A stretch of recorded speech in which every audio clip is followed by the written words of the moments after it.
모두 한 주간 평안히 잘 지내셨는지요? 원래 교회 절기로는 오늘은 종려주일이고 이번 주간은 고난주간입니다. 저희들이 특별히 행사도 없고 하지만 한 주간 마음속으로 주님의 고난을 그리고 주님의 영광을 기억하면서 보내는 저희들이 되기 원합니다. 자, 오늘도 우리 마음을 모아서 주님 앞에 찬양하며 예배하는 시간 갖도록 하겠습니다.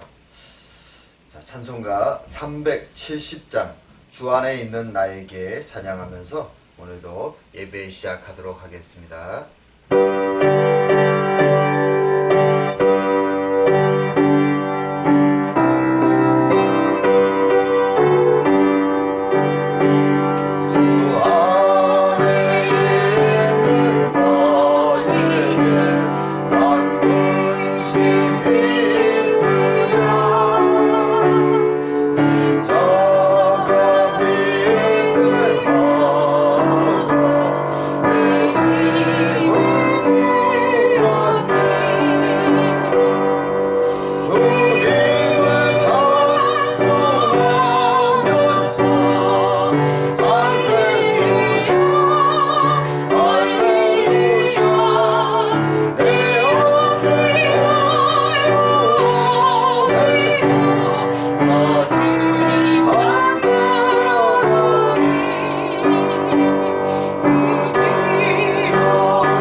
기쁨 찬양 425장 우리 보좌 앞에 함께 하겠습니다.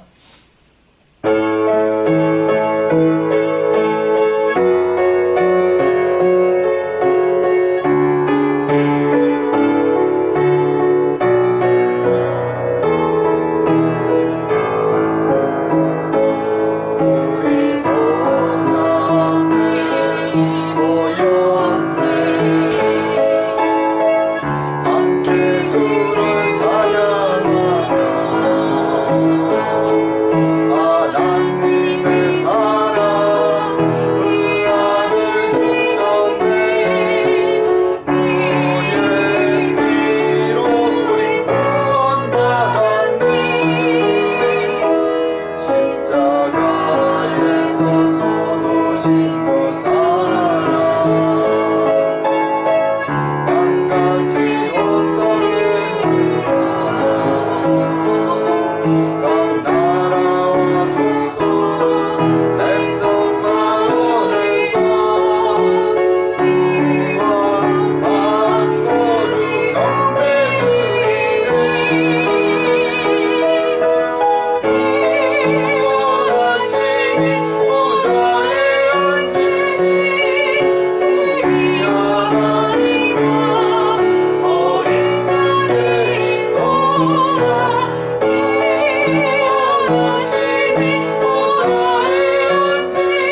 말씀하셨습니다.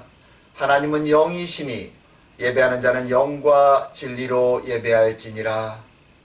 오늘도 이 자리에 임재하신 주님 앞에 우리의 죄와 허물을 고백하며 주님의 용서와 위로를 구하는 시간을 갖도록 하겠습니다. 함께 기도드리겠습니다. 아버지 하나님, 아버지 하나님, 오늘도 부족한지 주의 이름을 부릅니다. 주님 부끄럽고 부끄러운 자, 주의 은혜를 구하며 오늘도 자리에 섭니다. 주님 찾아와 주시옵고 깨어있게 하여 주시오며 주님 보이는 눈으로 새롭게 하여 주사 온전히 은혜의 시간 주님께 나올 수 있도록 주님 은혜를 축복하여 주시옵소서. 아버지 하나님이시여 주의 은혜를 가득히 주시면 우리의 마음 가운데 신령히 역사해 주시옵소서.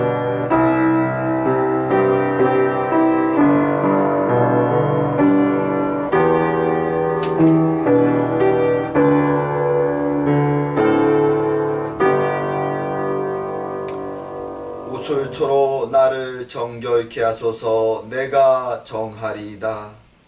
나를 씻기소서. 내가 눈보다 희리이다. 주의 얼굴을 내 죄에서 돌이키시고 내 모든 죄악을 도말하소서. 하나님이여 내 속에 정한 마음을 창조하시고 내 안에 정직한 영을 새롭게 하소서.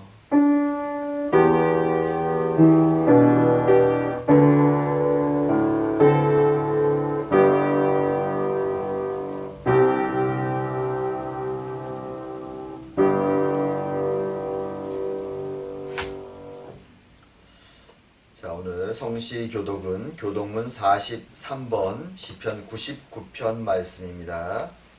교독문 43번 시편 99편 말씀 함께 교독하도록 하겠습니다.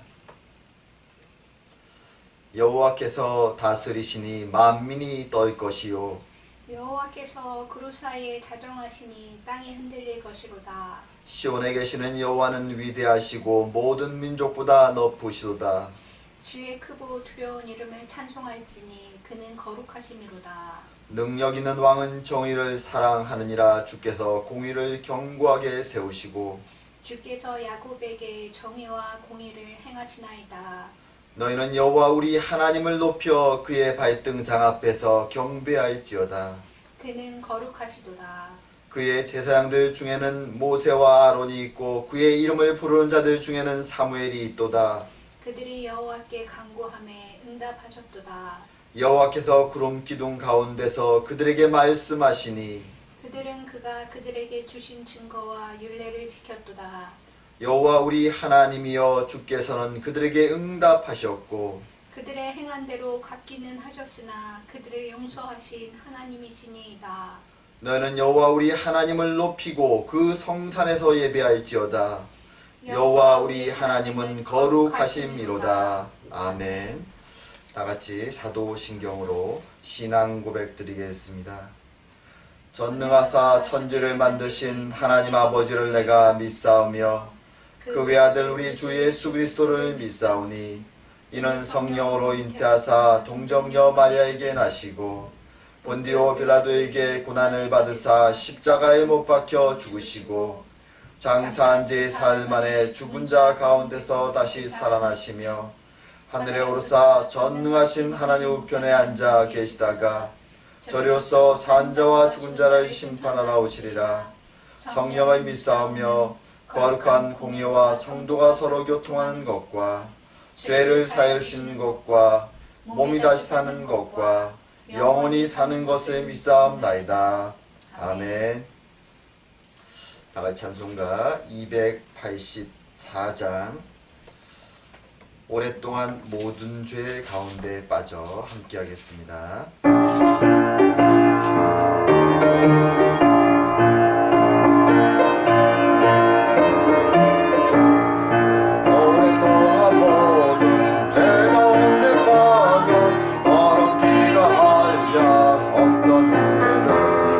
아무 공도 없이 구원함을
사랑과 은혜의 하나님 아버지, 오늘도 귀한 주일 주의 전에 모여 주님의 크신 이름을 찬양하고 높여 드립니다. 우리를 창조하여 주셨고 생명의 아버지가 되어 주시며 역사의 시작과 끝이 되시는 하나님의 크신 이름 감사하고 감사드립니다. 죄로 죽을 수밖에 없는 저희들을 심판하지 아니하시고 저희들을 사랑하사 이 땅에 오셔서 모든 고통을 감당하시고 십자가에 돌아가셔서 우리의 구세주가 되어주신 우리 주 예수 그리스도의 은혜에 감사하고 감사드립니다. 타락한 이 세상 속에서 하나님의 백성임에도 불구하고 날마다 유혹되며 흔들리는 저희들을 버려두지 아니하시고 강권하시며 그리스도를 따라 걸어가도록 인도하시는 성령님의 은혜에 감사하고 감사드립니다. 저희들 부족하지만 하나님의 크신 은혜로 오늘도 하나님의 아들, 딸로 부름받으며 함께 모여 예배하게 하신 이 은혜가 얼마나 크고 놀라운지요. 하오나 주님의 크신 은혜를 기억하며 종려주의를 또한 고난의 주간을 주님 기억하며 무릎을 꿇을 때 우리의 연약하고 부족한 모습 때문에 주님 부끄러움으로 고개를 떨굼을 고백드립니다. 하나님의 백성으로 세상의 진리 가운데 하나님의 영광을 드러내며 살기보다는 여전히 땅에 속한 자들처럼 죄에 속한 자들처럼 욕심과 질투와 분냄으로 살아갈 때가 얼마나 많은지 알 수 없습니다. 주님, 우리의 연약함을 고백하오니 찾아와 주시고 주님의 보혈의 능력으로 씻어 새롭게 하여 주시오며 성령의 은혜로 우리의 힘으로 갈 수 없는 성도의 길을 걸어가도록 주님 강권하여 주시옵소서. 우리에게 사랑의 교회를 허락하시고 함께 사랑하고 섬기게 하시니 감사드립니다. 저희 교회가 무엇보다 진리 안에 하나 되게 하여 주시고 어두운 세상 가운데 빛을 발하는 생명의 공동체가 되게 하여 주시오며 서로 감싸고 세우며 사랑하는 사랑의 공동체가 되도록 축복하여 주시옵소서. 우리의 각자의 고통의 기도의 제목을 아시는 주님, 험한 풍랑이 있는 바다 같은 이 세상을 살아갈 때에 주님 때로 육신의 고통 때문에 무릎 꿇으며 때로 심령의 고통 때문에 삶의 고통 때문에 주님께 무릎 꿇어 기도하오니 주님 찾아와 주시옵고 위로하여 주시고 응답하여 주시옵소서. 그래야 우리의 삶이 주님으로 말미암아 감사와 찬양이 넘치도록 주님 축복하여 주시옵소서. 아버지 하나님, 또한 팬데믹으로 1년 넘게 어려움의 시기를 지내오고 있습니다. 주님, 고통 속에 있는 자들을 돌아보아 주시옵고 특별히 복음을 붙잡고 살아가는 고통 속에 있는 주의 백성들을 기억하여 주사 그들이 이 어려움 속에서도 믿음을 붙잡고 주님을 찬양하며 주의 복음을 전하며 사는데 부끄럽지 않도록 주님 붙잡아 주시옵소서. 특별히 주의 복음을 붙잡고 전하며 수고하고 땀 흘리며 애쓰는 주의 백성들, 주의 종들을 기억하여 주시고 그들의 사역 가운데 주님 아름다운 결실로 열매 맺도록 그들이 뿌린 복음의 씨앗을 주님 축복하여 주시옵소서. 또한 최병 목사님 네 분을 기억하여 주사 그들의 가정과 사역에 주의 은혜를 부어 주시옵소서. 오늘도 주님 귀한 주일 함께 말씀을 나눕니다. 주님 전하는 자나 듣는 자나 함께 아멘 할 수 있는 주의 진리의 말씀이 되도록 축복하여 주시옵소서. 오늘도 함께 하심을 감사드리오며 모든 말씀 예수님 이름으로 기도드립니다.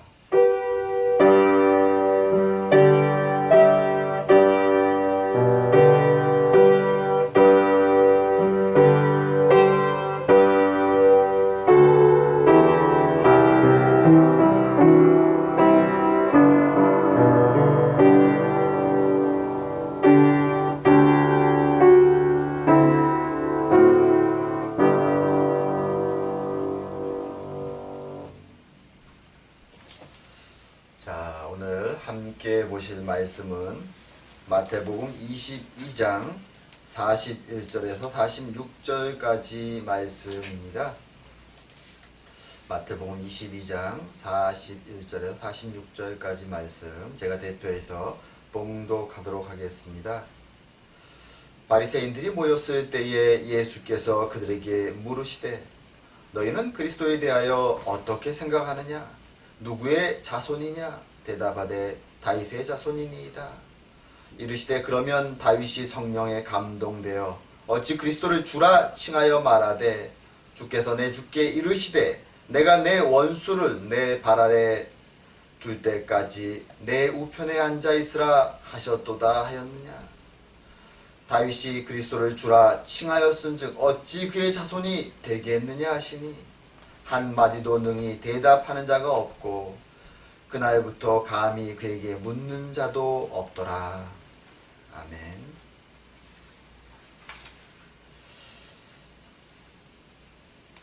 자, 오늘은 저희들이 아는 것처럼 종려주일이죠. 예수님이 예루살렘에 입성했던, 그리고 이번 주간을, 이 마지막 한 주간을 고난주간이라고 저희들이 부릅니다. 그래서 우리는 보통 고난주간이 되면 주님의 고통을 묵상하고 우리의 삶을 좀 절제하고 지내기도 합니다.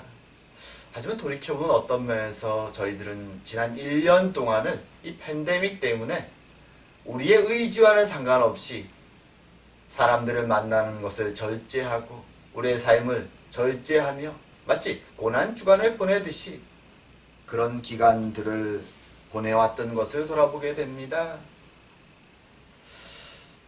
고난의 1년의 세월, 참 길 것 같지만 어느새 벌써 1년이 넘었습니다.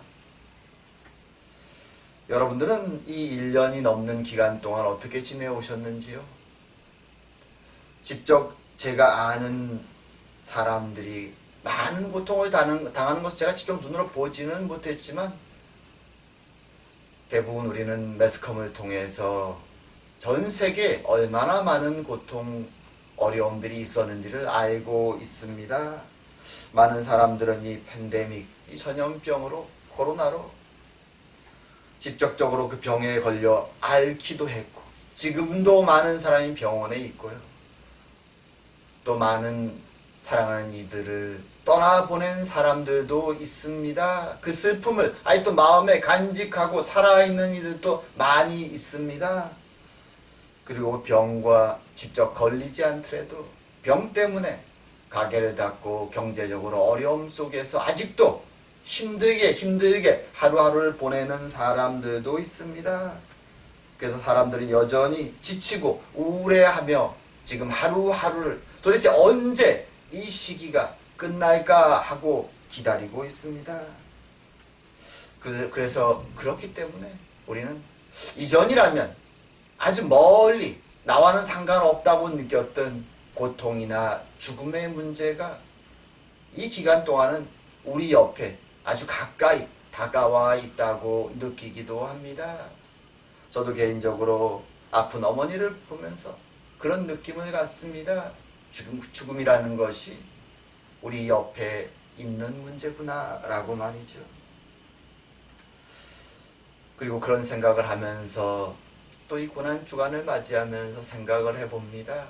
과연 죽음과 두려움과 어려움이 닥칠 때, 우리 앞에 닥쳐올 때 우리가 우리의 미래를 알고 있는 것과 알지 못하는 것 사이에 어떤 차이가 있을까요? 만약 우리가 우리의 미래를 알고 있다면 우리는 우리에게 닥치는 이 두려움과 어려움과 공포의 문제들에 대해서 조금 더 힘있게 대처해 나갈 수 있을 것입니다. 하지만 그렇지 못할 때 이 두려움은 더 커지고 우리를 꼼짝 못하게 묶어버릴 수도 있는 아주 잔인한 것이 될 수도 있습니다. 오늘 본문에는 자신의 미래를 알고 있는 예수님이 등장합니다. 물론 우리가 알고 있는 것처럼 이제 일주일도 남지 않은 예수님의 이 땅에서의 마지막 일주일, 그 기간은 사실 결코 해피하지 않죠. 도리어 고통과 어려움과 두려움과 아픔이, 고통이 찾아오는 십자가의 사건을 앞두고 있습니다. 괴로움의 길이죠. 하지만 동시에 그것은 사람들의 생명을 살리는 생명의 길이기도 합니다. 그런데 지금 그런 예수님, 미래를 알고 있고 마음으로 그것을 다지며 한 발짝 한 발짝 걸어나가고 있는 예수님 앞에 몰려와 있는 사두개인들이 왔었고 지금은 바리새인들이 몰려와 있습니다. 이 사람들 자신들 스스로는 우리는 미래를 알고 있다, 진리를 알고 있다 확신한 이 사람들, 하지만 사실은 미래를 전혀 알지 못하고 있었던 이 사람들,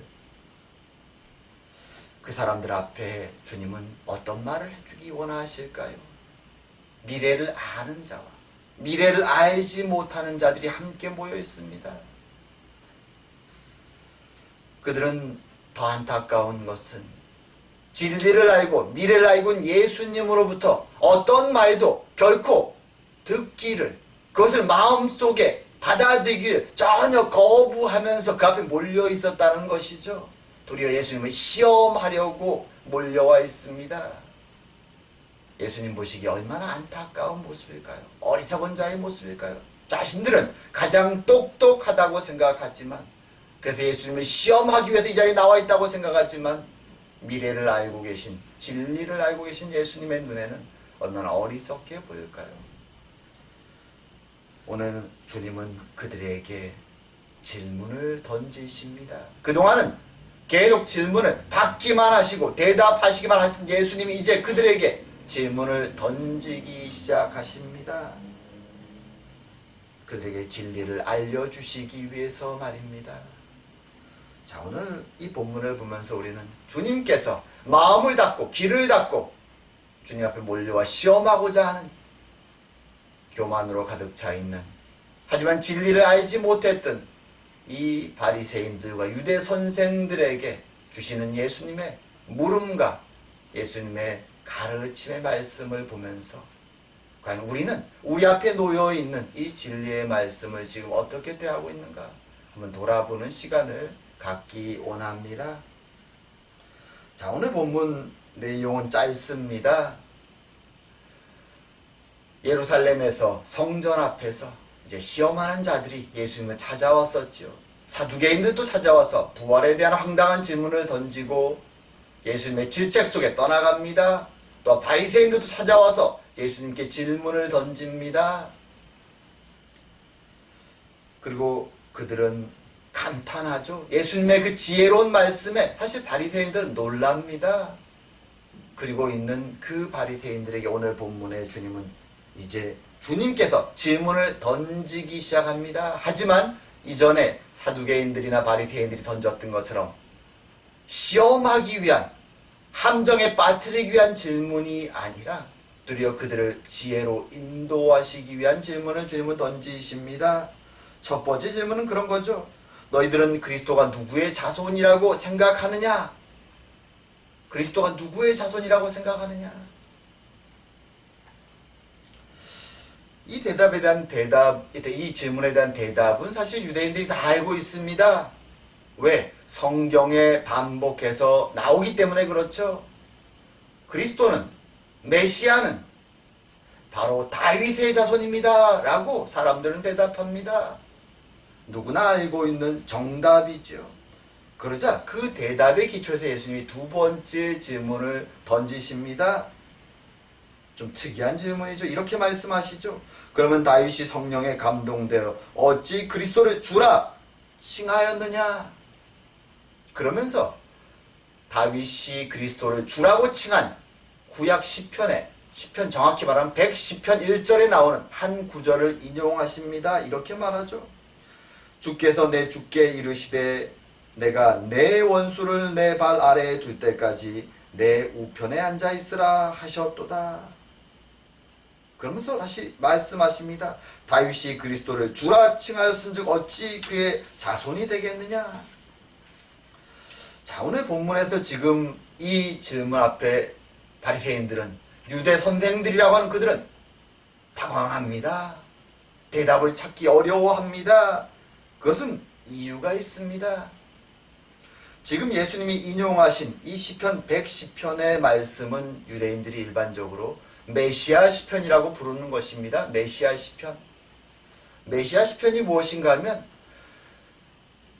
시편 150편 가운데 이제 마지막 때에 나타날 메시아에 대한 예언을 담고 있는 시편들을 가리켜서, 물론 학자나 사람들에 따라 그 편수는 조금씩 차이가 있지만 그 시편들을 가리켜서 메시아 시편이라고 부릅니다. 그리고 그 중에 대부분은 다윗이 쓴 시편이었습니다. 오늘 바로 이 110편도 메시아 시편이고 다윗이 쓴 시편이었습니다. 그래서 지금 오늘 예수님께서는 그 사실을 앞에 있는 바리새인들도 예수님도 서로 공유하고 있었기 때문에 이 질문을 던지는 것이죠. 너희들도 알다시피 지금 내가 인용하는 이 110편은 다윗이 쓴 것이 아니냐? 그리고 메시아 시편이 아니냐? 그리고 지금 여기 주라고 나온, 나의 주라고 언급하는 이 사람은 메시아가 아니냐? 근데 너희들이 말한 것처럼 메시아는 다윗의 자손이라면 왜 다윗이 자신의 자손에 대해서 나의 주라고 말하고 있는가? 이것을 지금 예수님께서 질문하는 것이죠. 말하자면 바리새인들이 알고 있는 진리와 이 성경이 말하는 내용 사이에 모순이, 두 가지가 서로 모순이 된다는 것을, 부딪힌다는 것을 예수님이 지적해 주고 계신 것입니다. 바리새인들도 어떤 면에서는 이 모순점을 조금은 알고 있었지만 그동안은 자신들이 메시아에 대해서 가지고 있는 그 믿음 때문에 사실 그 사실을 무시하고 있었던 것이죠. 하지만 예수님께서 그것을 들어 지적하자 당황해야 하는 것입니다. 자, 이 본문을 사실 110편을 구약으로 보면 어떤 면에 조금 다른데요. 오늘 우리가 가지고 있는 한글 성경 또는 영어 성경도 마찬가지인데 신약 성경에 보게 되면 이 시편 110편 1장 1절을 인용하는 이 말씀에는 주가 두 번 들어가죠. 주님이 읽으면 이렇습니다. 주께서 내 주께 이르시되 내가 내 원수를 내 발 아래 둘 때까지 내 우편에 앉아 있으라. 이것이 복음서의 내용입니다. 인용된. 근데 원래 히브리어 원문 시편 110편을 가게 되면 앞에 나오는 첫 번째 주, 이 주님에 대해서는 사실 히브리어가 여호와라는 단어가 기록되어 있습니다. 바로 하나님이죠. 그리고 두 번째, 내 주께로 번역된 이 두 번째 단어는 히브리어로 나의 주를 가리키는 아도나이입니다. 바로 메시아를 가리키는 것이죠. 히브리어는 이렇게 두 개가 서로 구분되지만 이스라엘 사람들이 다른 언어로 번역할 때 사용하는 그 규칙에 따라서 하나님의 거룩하신 이름, 여호와란 이름을 감히 기록할 수 없었기 때문에 이스라엘 사람들은 헬라어로 번역하면서 그저 주님을 가리키는 큐리오스라는 헬라어로 번역을 한 것이죠. 그래서 여호와와 그리고 메시아를 가리키는 이 두 표현이 둘 다 똑같이 큐리오스, 주님이라고 번역되다 보니까 사실 한글 성경이나 영어 성경이나 신약 성경을 읽는 사람들에게는 주가 내 주에게 약간 혼란스러운 면이 있습니다. 하지만 본문의 배경을 알고 있는 사람들에게는 그렇게 어렵지 않죠. 문제는 예수님이 질문하신 것처럼 나의 주가, 본문에 등장하는 하나님이 내 우편에 앉아있으라고 말하는 나의 주가 메시아인데, 이 시편 속에서 그럼 다윗의 자손인데 이 시편을 적은 다윗은 왜 자신의 후손 메시아를 가리켜서 나의 주라고 말하고 있는가? 이것을 질문하는 것입니다. 상식적으로 좀 이상하죠? 만약 다윗이 자신의 후손으로 올 메시아의 존재를 알고 있다면 당연히 나의 후손 메시아라고 말해야 될 텐데 왜 그렇게 표현하지 않고 나의 주라고 표현하고 있는가? 이 모순점을 예수님이 질문하시는 것입니다. 바리새인들은 감히 답을 찾지 못합니다. 어쩔 줄은 모릅니다. 당황해야 합니다. 그리고 예수님께 더 이상 질문을 던지지 못하고 떠나갑니다. 자, 난제죠. 어려운 질문입니다. 예수님은 이 어려운 질문을 왜 바리새인들에게 던지셨을까요? 그동안 자신을 시험했던 그들에게 똑같이 그래 너희들도 한번 맛을 봐라 라고 생각하시면서 이 어려운 질문을 던진 것일까요? 무슨 생각으로 예수님은 이 질문을 던진 것일까요? 사실 예수님이 이 질문을 던지는 이유는 단순히 그들을 골탕 먹이거나 어려움에 빠뜨리려고 시험에 넘어뜨리려고 이 어려운 질문을 한 것이 아닙니다. 이것은 도리어 바리새인들이 가지고 있는 좁고 잘못된 메시아와 그의 나라에 대한 생각을 구약의 성경 말씀을 기초로 해서 다시 한번 생각해 보라고, 메시아라는 것이 너희들이 생각하는 그런 좁은 개념의 혈연적 다윗의 자손으로 끝나는 자가 아님을 상기시켜 주시기 위해서 이 말씀을 주님은 인용하신 것입니다. 사실 유대인들, 특히 바리새인들, 누구보다 성경 말씀을 많이 알고 있다고 생각하는, 그리고 하나님의 부활을 기다린다고 말하는 그들이지만 그들은 이 메시아에 대해서, 그리고 메시아가 오시면 세워질 그 하나님의 나라에 대해서 좁은 생각을 가지고 있었습니다. 그들에게 있어서 메시아는 누구냐 하면 이스라엘의 가장 위대한 왕 다윗의 후손으로 태어나서 하나님이 세우실 육신을 가지고 있는 왕이었죠. 말하자면 반역 세력의 우두머리 정도 되겠죠. 그래서 하나님의 나라 이스라엘을 약속의 땅 가나안에 다시 세우고 자신들에게 영광과 번영과 세계에서 가장 강력한 나라, 하나님 나라를 세우실 그 지도자라고 생각했습니다. 말하자면 다분히 영적인 메시아가 아니라 육신적인 메시아로서, 육적인 이스라엘을 세울 사람으로서, 위대한 하나님의 장군으로서, 왕으로서 생각하고 있었던 것입니다. 하지만 우리가 아는 것처럼 하나님은 구약에서부터 하나님의 나라를 세우시는 목적은 단순히 아브라함의 자손들, 혈연적인 자손들, 이스라엘 백성들에게만 축복과 은혜를 주기 위해서가 아니었습니다. 하나님의 계획은 그들을 통해서 죄와 타락에 빠져서 멸망의 길을 가는 세상 백성들을 하나님의 복 가운데로 다시 인도하기 위해서 아브라함의 후손들을 먼저 선택하신 것이었죠. 하지만 그들은 다분히 좁게 자신들의 이익을 중심으로 생각하고 있었던 것입니다. 사실 이런 모습은 우리 신앙인들에게도, 우리에게도, 나에게도 사실 존재하는 모습들이죠.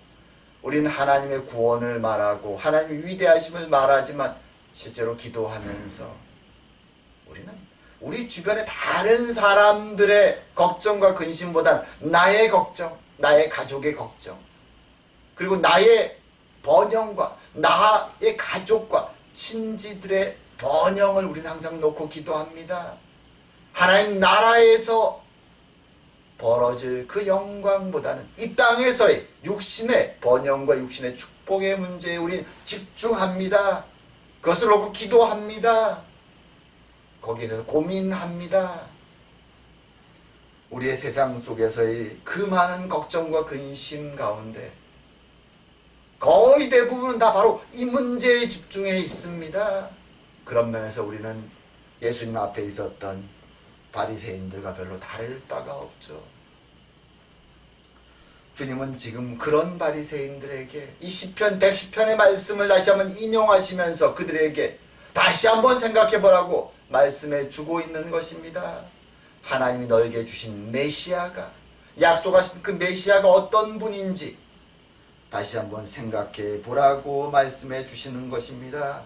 왜냐하면 이제 며칠 뒤면 그들이 기대했던 것과는 전혀 다른 모습의 메시아가 죽음의 길을 걸어갈 것이라고 주님은 이미 알고 계셨기에, 그 사건이 이제 며칠 뒤면 벌어질 것이기에 자신 앞에 있는, 자신들은 모든 것을 알고 있다고 생각하지만 여전히 진리를 깨닫지 못하고 있는 어리석은 바리새인들에게 그것을 깨닫게 해주기를 원하셨던 것입니다. 하나님의 진리를. 깨달으라고 말씀해 주시는 것이죠. 그래서 이 110편, 시편 110편의 말씀 우리가 기억하는 것이 필요합니다. 110편의 내용을 우리가 다 보지는 않을 것입니다. 하지만 거기서 메시아에 관계된 중요한 내용은 꼭 기억할 필요가 있습니다.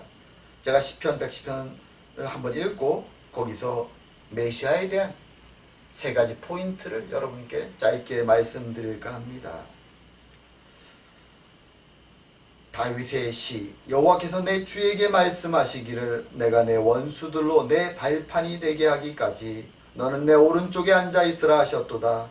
여호와께서 시온에서부터 주의 권능의 규를 내보내시리니 주는 원수들 중에서 다스리소서. 주의 권능의 날에 주의 백성이 거룩한 옷을 입고 즐거이 헌신하니 새벽 이슬 같은 주의 청년들이 주께 나오는도다. 여호와는 맹세하고 변하지 아니하시리라. 이르시기를 너는 멜기세덱의 서열을 따라 영원한 제사장이라 하셨도다. 주의 오른쪽에 계신 주께서 그의 노하시는 날에 왕들을 쳐서 깨뜨리실 것이라. 문 나라를 심판하여 시체로 가득하게 하시고 여러 나라의 머리를 쳐서 깨뜨리시며 길가의 시냇물을 마심으로 그의 머리를 드시리로다. 이 시편은 하나님의 분노의 날, 하나님의 심판의 날을 배경으로 합니다. 여기서 메시아에 대해서 중요한 주제가 세 가지 정도 담겨 있습니다. 자, 첫 번째는 바로 하늘에서 하나님의 우편에 메시아가 앉아 계신 모습입니다. 그리고 두 번째는 메시아가 이 땅에 오셔서 멜기세덱의 서열을 따른 영원한 제사장으로 사역하시는 모습입니다. 영원한 제사장으로. 그리고 세 번째는 심판자로 이 땅에 메시아가 오시는 모습입니다. 특별히 첫 번째와 두 번째가 오늘 중요합니다. 자, 먼저 첫 번째의 모습을 살펴보면 메시아가 하나님 우편에 앉아 계십니다. 자, 하나님의 오른쪽에 앉아 있다. 하나님의 오른쪽. 구약에서는 항상 이 오른쪽이 중요하죠. 자, 하나님의 오른쪽에 앉아 있다. 라는 것은 무엇을 의미하는가는 하나님의 신뢰를 거기에 주고 계시는 것이고 하나님의 권위에 대신할 수 있는 그 모든 것을 주시는 자리가 바로 이 오른쪽의 자리입니다. 근데 주님께서는 이제 심판의 날에 모든 적들을 바로 메시아의 발 아래, 발판에 만드는 그날까지 그곳에 앉아있어라 라고 말합니다. 메시아 보고 야 나가서 싸워, 나를 위해서 싸워 라고 하나님이 말씀하시지 않고 거기에 앉아있으라고 말합니다. 내가 모든 것을 끝낼 때까지 거기에 앉아있어라 이렇게 말씀해 주십니다. 이것이 무슨 말씀입니까? 이 싸움은 역사를 시작하고 역사를 끝내는 이 싸움은 바로 하나님께 속한 것임을 말하는 것입니다. 하나님이 역사를 시작하셨고 역사를 끝내시는 분이십니다. 여기서 하나님이 너의 발판, 너의 발 아래 라고 표현되는 이 발판이라는 것, 개역성경에서는 발등상이라고도 번역되죠. 이 단어의 뜻은 무엇인가 하면 왕의 보좌처럼 높고 큰 보좌에 앉을 때 그 발을 얹어놓을 발판을 가리키는 단어죠. 그런데 이 발판으로 적들을 만든다, 발 아래 발판으로 적들을 만든다라는 이상한 표현이 사용됩니다. 이것은 사실 고대의 풍습에서 기인된 비유적인 표현입니다. 적들을 메시아의 발 아래 발판으로 만든다. 자, 이 표현, 고대에는 전쟁을 하면 이런 풍습이 있습니다. 전쟁을 해서 한 나라가 상대편을 상대로 승리하면 이제 승리한 나라의 왕은 패배한 나라의 왕을 땅에 눕히고 그의 목 위에 발을 얹습니다. 말하자면 승리한 나라의 영광을 상징하고 패배한 나라의 굴욕을 상징하는 하나의 제스처죠. 그리고 그런 풍습에서부터 바로 오늘 표현이 온 것입니다. 하나님은 내가 너희 적들을 너의 발판으로 만들 것이다. 이 표현은 하나님이 영광된 완전한 승리를 메시아에게 주실 것을 약속하시는 것입니다. 하나님이 이것을 이루시겠다는 것이죠. 하나님의 역사입니다. 우리는 이것을 기억할 필요가 있습니다. 매일매일 우리가 살아가는 인생은 힘듭니다. 어렵습니다. 고통도 있습니다. 고민도 많습니다. 그럼에도 불구하고 이 역사를 주관하신 이는 하나님이십니다. 그분이 시작하시고 그분이 끝내시는 것이죠. 우리는 그것을 기억하는 것이 중요합니다. 자, 두 번째로 특별히 오늘 본문에서 주님께서 강조하고 싶어 하시는 부분인데요. 여기에는 메시아가 멜기세덱의 서열을 따라 영원한 제사장의 사역을 한다라는 부분입니다. 자, 메시아는 다윗의 자손으로 왕으로 오시는 분이죠. 왕으로, 우리가 아는 것처럼. 근데 여기서 갑자기 지상에서의 제사장 사역을 언급하시는 장면이 중요합니다. 사실 바리새인들은 이 부분은 별로 중요하게 생각하지 않았던 부분이었습니다. 자, 이스라엘에서 제사장 그럼 누굽니까? 당연히 레위 자손이고 아론의 자손이었죠. 제사장들의 역할이 무엇입니까? 제사를 인도하는 것이죠. 제사는 제물을 잡아서 그 피를 흘리고 그것을 하나님께 태우는 것입니다. 그리고 그 의미는 제물을 바치는 사람의 그 죄를 대신해서 자신이 죄인임을 하나님께 고백하면서 제물을 피 흘리고 바치는 것입니다. 하나님 앞에. 그리고 그 제사를 통해서 죄 때문에 하나님과 그 사람 사이에 깨어진 관계를 다시 회복시키는 것이죠. 그래서 제사장의 중요한 사역이 바로 이 속죄 사역이고, 그리고 하나님 사이에 다시 화평을 회복하는 화목의 사역이 제사장의 중요한 사역입니다. 하지만 이런 레위인 제사장들의 사역은 상징적일 뿐입니다.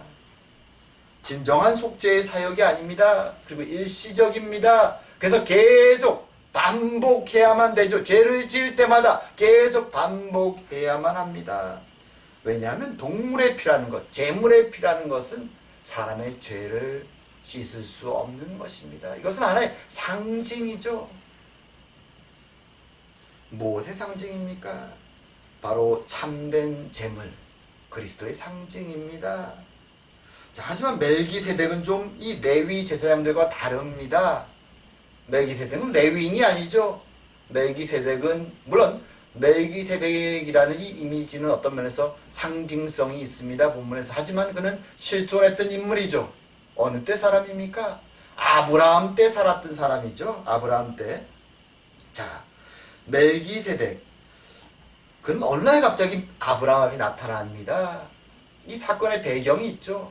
메소포타미아 왕들이 가나안을 정벌하게 쳐들어와서 가나안의 승리를 거두고 포로들을 붙잡아 갑니다. 그때 아브라함의 조카 롯과 그 가족들이 다 붙잡혀 갑니다. 아브라함은 자신의 군대를 이끌고 가서 그들을 이기고 조카 롯을 찾아서 돌아옵니다. 그때 갑자기 멜기세덱이 아브라함에 나타나서 하나님의 축복을 그 앞에 외칩니다.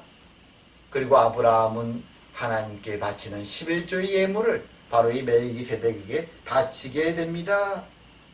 이 갑자기 나타난 사람 멜기세덱은 특별한 신분을 가지고 있었죠. 그는 예루살렘의 왕이었고 또한 제사장이었습니다. 그래서 오늘 본문에서 바로 멜기세덱이 언급되는 것이죠. 바로 메시아가 하나님의 왕이며 그리고 제사장의 역할을 동시에 하기 때문입니다. 하지만 레위 제사장들처럼 일시적인 제사가 아니라 영원한 제사를 드립니다. 그리고 동물을 제물로 바치는 것이 아니라 참으로 흠없고 깨끗한 아무 죄가 없으신 바로 자신의 몸을 그 백성의 죄를 대신해서 제물로 바치는 것입니다. 그래서 한 번만에 완전한 속죄를 위해서 영원한 제물로, 영원한 제사장으로서 바치는 것이죠. 그것을 통해서 하나님과 그의 백성 사이에 평화를 회복하신 것입니다. 그것이 바로 오늘 본문에서 말하는 이 영원한 제사장이라는 것의 의미입니다. 메시아의 제사장 사역의 의미가 되는 것입니다. 그렇게 지금 이 말씀을 통해서 주님은 다시 한번 사람들에게 상기시키기 원하시는 것이죠. 너희들이 생각하는 메시아는 누구냐? 다윗의 자손이냐? 단순히 다윗의 혈연적인 후손으로 태어나는 그가 메시아가 아님을, 메시아는 비록 다윗의 자손으로 태어나지만 그것을 넘어서는 신적 존재이며 영원한 왕이며 영원한 제사장으로 너희들 앞에서 영원한 나라를 세울 그분이 바로 메시아임을, 그리고 며칠 뒤는 본인이 그 중요한 사역을 수행할 것이기에 주님은 이 말씀을 하는 것입니다. 사람들의 시선을 이 땅에서 하늘로 하나님의 뜻을 향해서 바꾸기를 원하는 것이죠. 이미 진리는 그들 앞에 주어져 있었습니다. 하나님은 반복해서 말씀하셨습니다. 하지만 그들은 시선을 계속 땅에 두고 있었기에 하나님의 말씀을 외면하고 있었던 것입니다. 오늘날 우리도 마찬가지죠. 진리는 우리 앞에 있습니다. 하지만 우리는 우리의 눈을 땅에 두고 있기 때문에 알고 있으면서도 하나님의 진리를 외면하고 나의 뜻을 따라, 나의 욕심을 따라 살아가려고 할 때가 얼마나 많습니까? 주님은 이 말씀을 통하여서 바리새인들에게 경고를 주시고 그들의 시선을 바꾸기를, 그리고 며칠 뒤에 일어날 십자가의 죽으심의 의미를 확인할 수 있도록, 그들이 깨달을 수 있도록 기회를 주시는 것입니다. 그리고 동시에 우리들에게도 말씀하시는 것이죠. 너희 앞에 있는 진리를 다시 한번 마음에 새기라고 말입니다. 메시아 되신 주님께서 이 땅에 왜 오셨는지를 기억하라고 말입니다. 이제 말씀을 맺을까 합니다. 이번 주간은 고난 주간입니다. 예수님은 이 주간에, 바로 이 고난의 주간에 2000년 전 이스라엘 땅 예루살렘 성전 앞에서 자신을 시험하기 위해서 몰려왔던 그 바리새인들에게 진리를 깨달을 수 있는 기회를 주시기 원하셨습니다. 며칠 뒤에 있을 십자가의 사건의 의미를 깨달을 수 있는 기회를 주시기 원하셨던 것입니다.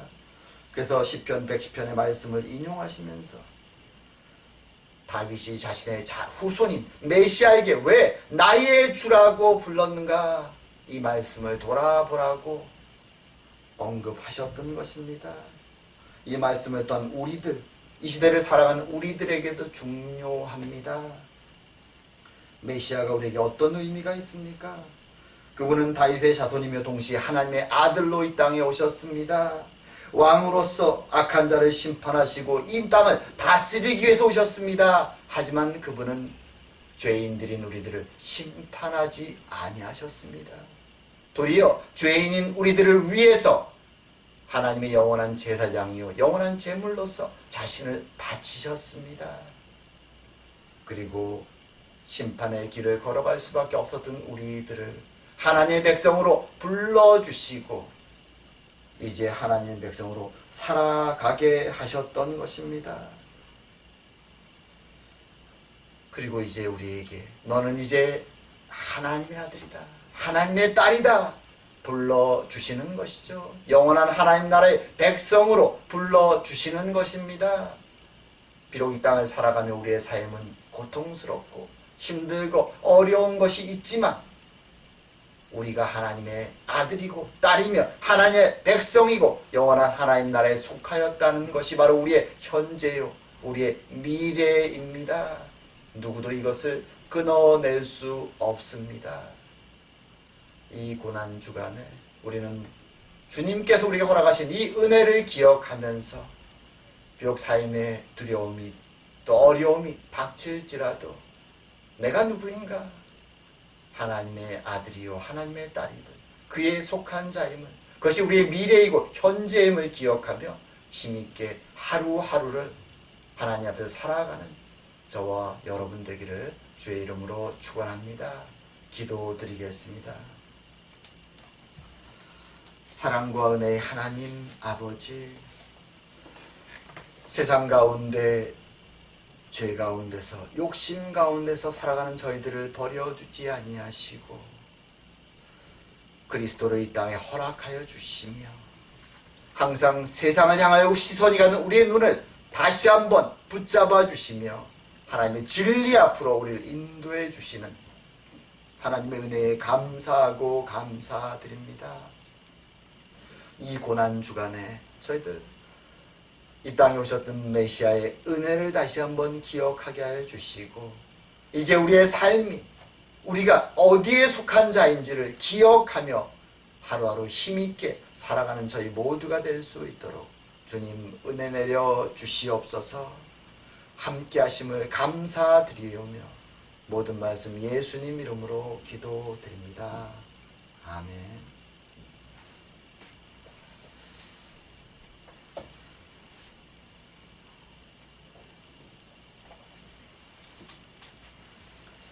자, 찬송가 150장 갈보리산 위에 함께 하겠습니다.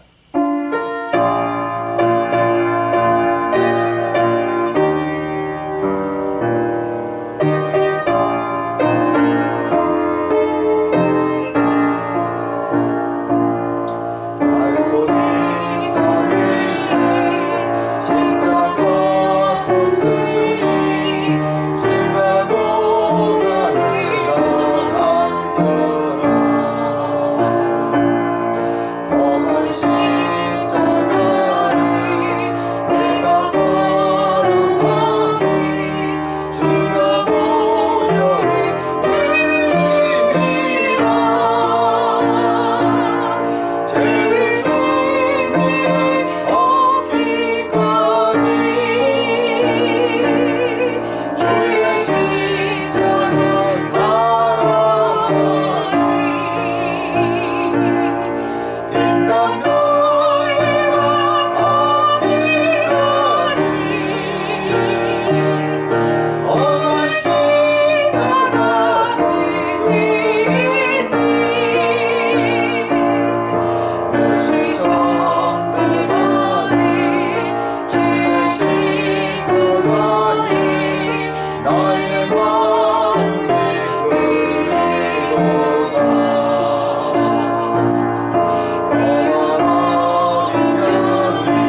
일단 준비한 헌금 주님께 올리며 함께 봉헌 기도 드리도록 하겠습니다.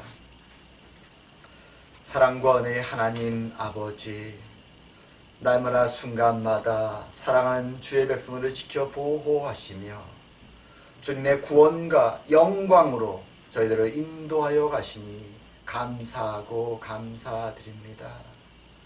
오늘도 주님의 귀한 주일 맞아 특별히 고난 주간의 의미를 되새기며 주님 앞에 무릎 꿇으며 우리에게 구원 주시기 위해서 주님께서 쉬지 않고 일하셨음을 십자가의 은혜를 기억하며 지금도 우리를 위해 기도하시고 수고하시는 주의 은혜를 기억하며 작은 예물을 주님께 바칩니다. 주님, 우리의 마음을 받아 주시옵고 우리의 삶이 세상의 어려움과 고난 속에서도 감사와 찬양이 넘쳐나게 하여 주시옵고 주님 앞에 내어놓는 우리의 작은 기도의 제목들을 주님들어 응답하여 주사 우리의 삶이 우리의 가정이 주의 은혜로 충만하도록 주님 축복하여 주시옵소서. 바쳐진 예물을 위하여 주님 그 예물이 주의 나라를 위해 기히 쓰임되도록 주님 은혜 내려 주시옵소서. 오늘도 함께 하심을 감사드리오며 모든 말씀 예수님 이름으로 감사기도 드립니다. 아멘. 교회 소식 잠시 봅니다. 자, 시간이 참 빠르죠. 3월 마지막 주일이 되었고 또 종료주일, 또 고난 주간이 찾아왔습니다. 그리고 이제 다음 주면은 부활주일이고 4월이 시작됩니다. 저희들이 작년에 셋째 주부터 예배를 함께 모이지 못했는데 벌써 1년이라는 시간이 훅 하고 지나가 버렸습니다. 결코 쉽지 않은 시간이고 또 언제가 되어야 끝날지 예측하기도 쉽지 않지만 그럼에도 불구하고 주님 앞에서 항상 말씀과 기도로 주님과 동행하면서 주님이 우리에게 주신 이 구원의 의미가 얼마나 큰지, 우리에게 오신 그 메시아의 의미가 얼마나 놀라운지 기억하면서 하루하루 감사의 삶을 살아가며 또한 서로 성도들을 돌아보고 사랑하며 살아가는 저희 모두가 되기 원합니다. 자, 끝으로 주기도문송 하시고 축도하심으로 예배를 마치도록 하겠습니다.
이제는 우리 주 예수 그리스도의 은혜와 하나님 아버지의 사랑하심과 성령의 교통하심이 이 자리에 모인 모든 주의 백성 위에 이제로부터 영원토록 함께 계실지어다.